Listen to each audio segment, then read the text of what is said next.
Good morning students. Welcome to online classes provided by MDN Public School Kalayat. आज हम lecture 4 +2 class लोक प्रशासन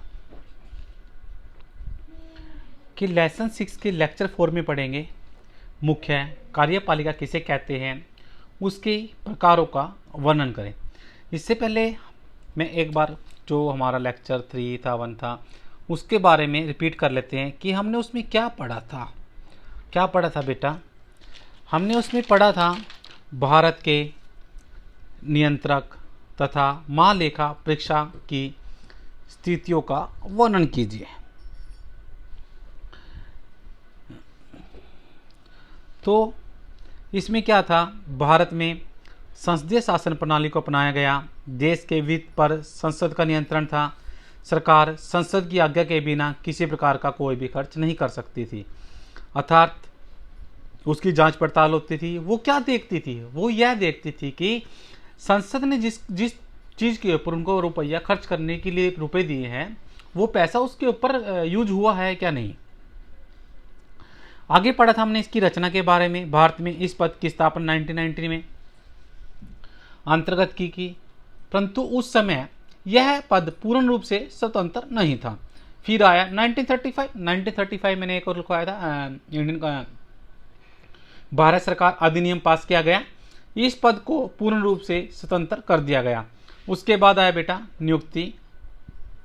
इस पद में नियुक्ति राष्ट्रपति के द्वारा की जाती है और राष्ट्रपति अपने हस्ताक्षर तथा स्टैंपिंग और मोहर लगाकर उसको नियुक्ति का आदेश देता है। उसके बाद पढ़ा था बेटा हमने कार्यकाल।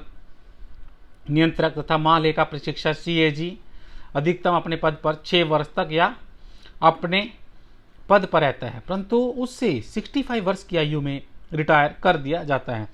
उसके बाद हटाने का तरीका। प्रशिक्षक को भारत के राष्ट्रपति जब चाहे नहीं हटा सकते। उसे केवल सर्वोच्च न्यायालय के न्यायाधीश की भांति पद से हटाया जा सकता है। न्यायाधीशों को हटाने की एक विशेष पद्धति भी अपनाई जाती है, जिसके अनुसार यदि संसद के दोनों सदन 2/3 बहुमत से प्रस्ताव पास करें तो राष्ट्रपति के पास भेज देते हैं। एक था प्रमाणित दुर्व्यवहार, एक था अयोग्यता। आगे पढ़ा था हमने बेटा वेतन। इसका वेतन कितना होना चाहिए। फिर पढ़ा था सेवा की शर्तें। रिटायर होने के पश्चात वह केंद्र सरकार किसी राज्य के अधीन कोई भी नौकरी स्वीकार नहीं कर सकता। उसके बाद आया था बेटा कार्य एवं शक्तियाँ क्या थी। लेखा प्रशिक्षण संबंधी कार्य थे। वह भारत सरकार, राज्य सरकार तथा केंद्र शासित क्षेत्रों के खर्चे व प्राप्तियों का लेखा प्रशिक्षण करने का अधिकार रखता हो। उसके बाद था लेखन संबंधी कार्य, जो हमने ये कार्य पढ़े थे। आप डिस्कस करते हैं, हम नए क्वेश्चन में चलते हैं। मुख्य कार्यपालिका किसे कहते हैं और उसके प्रकारों का वर्णन करें। व्यापक अर्थों में कार्यपालिका में वे सभी कर्मचारी अधिकारी शामिल होते हैं जो प्रशासनिक कार्य करते हैं, अर्थात जो प्रशासनिक कार्य करते हैं प्रशासन के अंतर्गत। परंतु संकुचित अर्थों में कार्यपालिका का अर्थ सरकार के मुखिया व मंत्रिमंडल से होता है। कार्यपालिका की परिभाषा विद्वानों ने अलग अलग दी है। जो कार्यपालिका है उसमें विद्वानों ने इसकी डेफिनेशन अलग अलग दी है। डॉक्टर गवर्नर के अनुसार व्यापक और सामूहिक अर्थ में कार्यपालिका में वे सभी राज्य कर्मचारी तथा संस्थाएं आ जाती हैं जिनका संबंध राज्य की इच्छा को लागू करने से है, अर्थात इसके अंदर वो सभी कार्य आ जाते हैं जिसका संबंध राज्य की इच्छा लागू करने से है। वह कानून के रूप में प्रकट की गई है तथा कानून के रूप में प्रकट की जाती है। अब बात करते हैं डॉक्टर गिल राइट्स के अनुसार। गिल राइट्स क्या कहते हैं, कार्यपालिका सरकार का वह अंग है जो कानून में अभिव्यक्त जनता की इच्छा लागू करती है। क्या कहने का तात्पर्य बेटा, कार्यपालिका सरकार का वह अंग है जो कानून में अभिव्यक्त भी जनता की जो इच्छा है उनको लागू करती है, उनको बताती है। अब आता है आगे कार्यपालिका के प्रकार। कार्यपालिका के निम्नलिखित प्रकार हैं नाममात्र व वास्तविक कार्यपालिका। नाममात्र कार्यपालिका ने संविधान के अनुसार सरकार की सभी शक्तियां प्रदान की है, के अनुसार सरकार की सभी शक्तियों को प्रदान किया है, परंतु वास्तव में वह उनका प्रयोग नहीं करता। देखो, उसको शक्तियां भी दे दी है परंतु वो उसका यूज नहीं कर सकता। भारत के राष्ट्रपति को संविधान के द्वारा सभी शक्तियां दी गई हैं। जो हमारे भारत के राष्ट्रपति हैं उनको संविधान के द्वारा बेटा सारी शक्तियां दी जा गई हैं, परंतु वह सभी शक्तियों का प्रयोग किसके द्वारा? मंत्रिमंडल के द्वारा करता है। किसके द्वारा करता है बेटा? मंत्रिमंडल के द्वारा करता है। बात करते हैं वास्तविक कार्यपालिका। वे सभी शक्तियां सरकार के पास होती है और वह स्वयं उनका प्रयोग करता है। वास्तविक कार्यपालिका का क्या अर्थ है? वास्तविक का अर्थ है कि एक राष्ट्रपति के पास सारी शक्तियां होती है और उस शक्तियों को वो अपनी इच्छा अनुसार कार्य करता है। जैसे उदाहरण के लिए बेटा अमेरिका का राष्ट्रपति है, अपनी इच्छा अनुसार कार्य करता है। देखो, वे सभी शक्तियां सरकार के पास होती हैं और वह स्वयं उनका प्रयोग करता है। जैसे उदाहरण के लिए अमेरिका का राष्ट्रपति। That's clear. Now next is संसदीय व अध्यक्ष कार्यपालिका।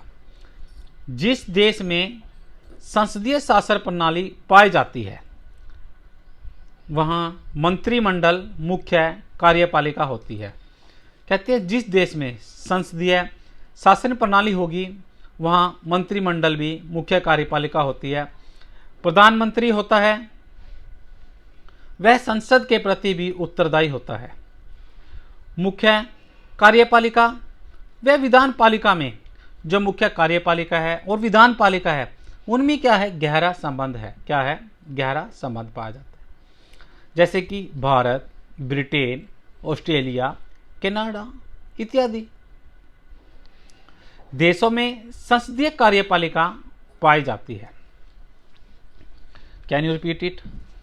संसदीय व अध्यक्ष कार्यपालिका, रिपीट देखते हैं। जिस देश में संसदीय शासन प्रणाली पाई जाती है वहां मंत्रिमंडल मुख्य कार्यपालिका होती है। प्रधानमंत्री होता है और वह संसद के प्रति उत्तरदायी भी होता है। मुख्य कार्यपालिका विधान पालिका में एक गहरा संबंध है माना जाता है।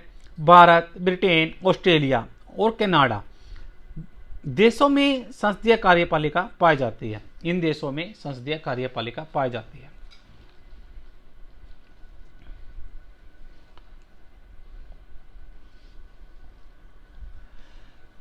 नेक्स्ट है अध्यक्षात्मक शासन प्रणाली।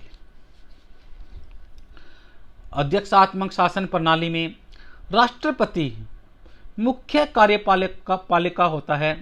राष्ट्रपति न तो संसद का सदस्य होता है और न ही वह संसद के प्रति दायित्व होता है। उसने क्या कहा? भी राष्ट्रपति न तो संसद का सदस्य होगा और न वह उसके प्रति दायित्व होगा। उदाहरण अमेरिका का राष्ट्रपति। एकल वह बहु कार्यपालिका, जब कार्यपालिका को सभी शक्तियां एक व्यक्ति के हाथ में होती है, अर्थात जब कार्यपालिका की सभी शक्तियां एक व्यक्ति के हाथ में होती है, जैसे अमेरिका का राष्ट्रपति। बहु कार्यपालिका, जब कार्यपालिका की शक्तियां दो या दो से अधिक, उसकी में एक के हाथ में थी, अब दो या दो से अधिक व्यक्ति के पास हो तो उसे बहुदलीय कार्यपालिका कहते हैं। बहुदलीय कार्यपालिका स्विट्जरलैंड में पाई जाती है, जहां पर कार्यपालिका के 7 सदस्य हैं। इंपॉर्टेंट है, इसको अंडरलाइन कर लें, कई बार ऑब्जेक्टिव में पूछ लेते हैं बेटा। जहां पर कार्यपालिका के 7 सदस्य हैं, कौन सी है? स्विट्जरलैंड में आएगा। यहाँ पे चय नहीं, गलती से लिखा गया। Thank you, have a good day.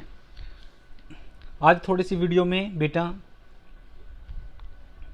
Problem ये आई होगी, आपको दिख नहीं रहा होगा, लेकिन आप इसको अच्छे से सुनेंगे तो आप इसको क्लियर कर लेंगे। Thank you, have a good day.